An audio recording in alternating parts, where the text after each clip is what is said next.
I dare say I really like this English pointer and how it turned out. I did this one a while back, and I really enjoy drawing the side profile because, for one, it gives me a nice challenge.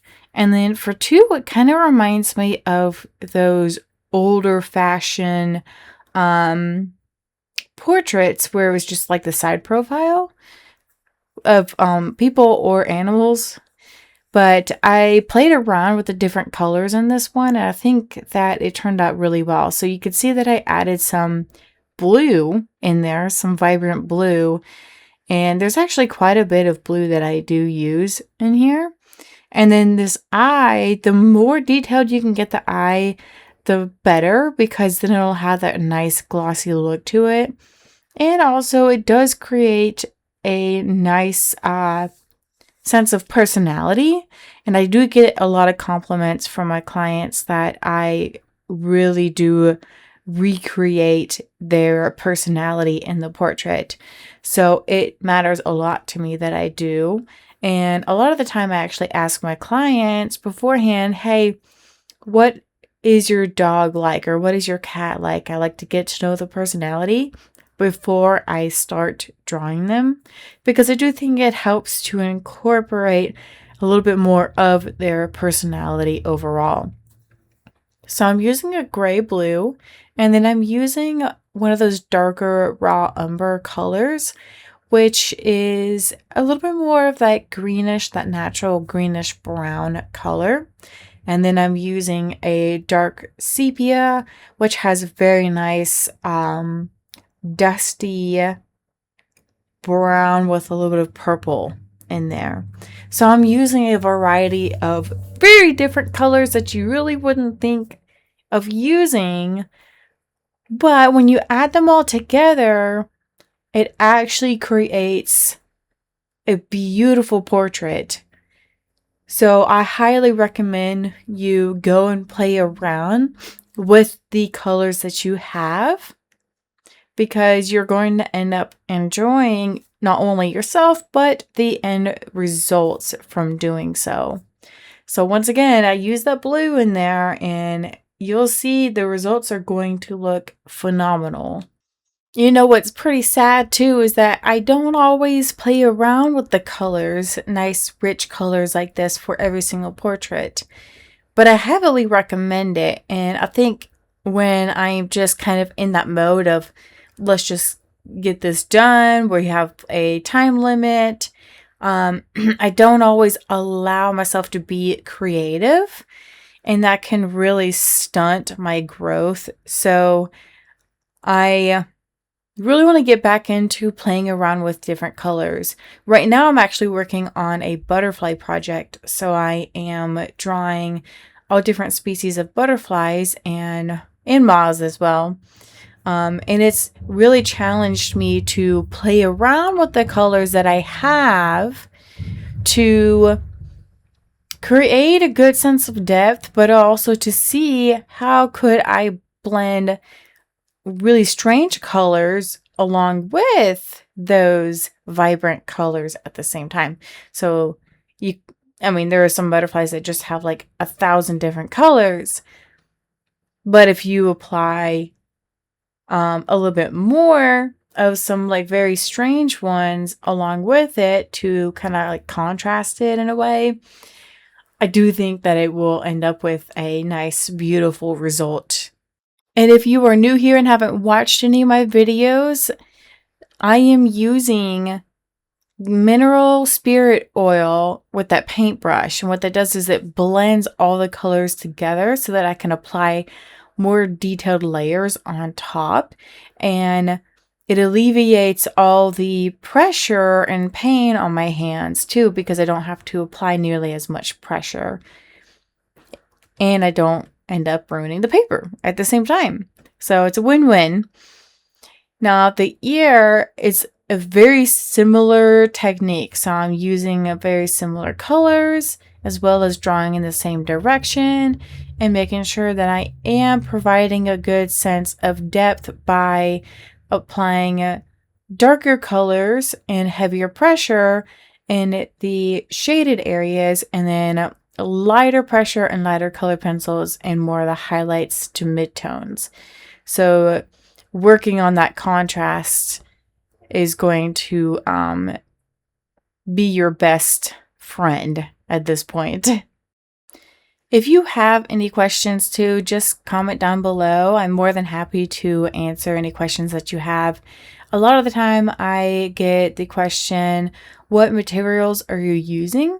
And I have that linked below. I have an ebook, so you can download the ebook and see what kind of materials that I actually use on the regular basis. And if you are wanting to learn to draw, you can take any of my classes. I have that linked below as well, but you can pick out any wildlife animal to learn to draw from, or go and take it's a whole online program. It's an 8-week program. It's at your own pace though, so you don't have to do the whole 8 weeks at 8 weeks. You can just take a break or do a lot of them all at one time. It's whatever you want to do.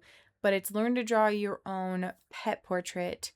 It's really good for wildlife as well, because I tell you, I show you how to draw different types of fur, as well as different colored fur, and then different animal features. Like, I go really in depth on the different animal features, like the eyes, nose, ears, and just focus on those specifically. And then at the end, you can practice your own pet portrait and you can ask me any questions along the way. So moving on to the nose, because it's a side profile, it's only one nostril. So it's one eye, one nostril.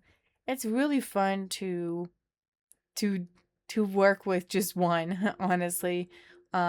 It is a little bit easier just because you don't have to try to make them look both the same or similar in a way where one's not too out of proportion.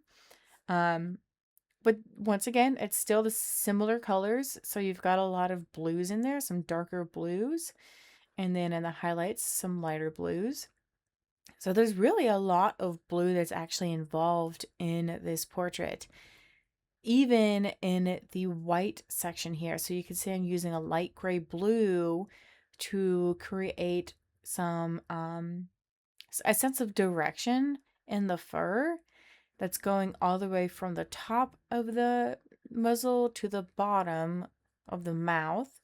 And then I'm using a little bit of a nice fleshy pink to go in there towards the mouth. There's a lot of that pink tone that is around most animal mouths. So I think it really does help to make the animal look more alive when you have more of those pink fleshy tones. You definitely want to be careful about not applying too many cool tones and adding some warm tones in there, because you want your animal to still look alive, right? So you don't want it to have too many blues going on. And then there's definitely a lot of these detailed specks where the whiskers come out. Now, I focused in on the details of applying it different colors for each one of those. So you can see I used a little bit of black, a little bit of gray, a little bit of pink in there. I just really think that it's all in the details. So if you can get those details without worrying too much about making them look perfect, but your first couple layers are not going to look perfect. They're not going to look detailed. It's going to look like a sketch. But I promise you, if you do keep going, you're going to end up with really, really nice detailed results. And now it should go a lot faster because the details were all in the face. The neck line there's not a lot of detail, so it goes a lot faster. And then I'm just focusing on the sense of depth here. Now I'm leaving room for the collar because this client wanted to have the collar left in, Most of the time, I don't have to draw the collars because the client doesn't want it in there, but sometimes they do. So that's where I'm at here, is drawing the hair that's gonna kind of fold over into the collar itself. So I'm using a mix of some, you can see I'm using like a purple gray color. And then I'm using some light to dark raw umbers and then some sepia colors. I do use a variety of, I use 2 different brands of color pencils. So if you're worried about just only sticking to one, you don't have to do that. You can use all sorts of different brands and blend them together.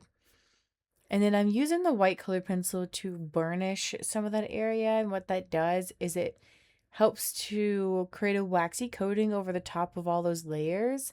It lightens it up for one, and then for two, it blends it really well. So I use that as a blending tool, and then I also use the mineral spirit oil to blend like bigger areas. And then the collar, you really just have to like focus on the details once again. But getting the lighting down, so just where the shading is, and then kind of working around the fur too. So definitely make room for the tufts of fur to make it look like that fur is coming over the collar is very, very important.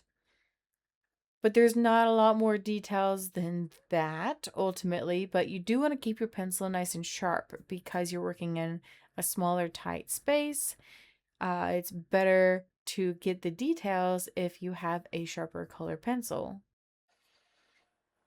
If you do have any questions on how to draw material, like I've done bows, I've done bandanas, I've done collars, let me know too in the comments below and I can give you more details on that. The other key thing that you want to remember is to use the same colors that you're using throughout the whole portrait. So be consistent with your color palette. That way the whole portrait does look consistent. So if you start to add in another color, make sure that you go back and apply that same color to the rest of your portrait. And that's okay. Sometimes I do end up adding colors towards the end, but what I do is I go back over some other areas and just kind of work them into more of the mid-tone areas. But this is, because it's white fur, there's not too much going on, but the sense of direction is definitely there. It's darker underneath the collar itself, and then it kind of gets lighter where the highlights are. So that's super, super important too, is working on where the lighting is going.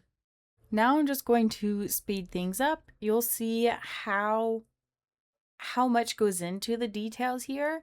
I use some pinks, I use some blues, I use a little bit of that mineral spirit oil, and then I go back in with a lighter color pencil to kind of tie it all together, and then use a darker color pencil to get in some of those little specks of darkness that's happening. But then you can go back over everything as well. So I hope this video was helpful. Please don't forget to like and subscribe. I will see you in the next video.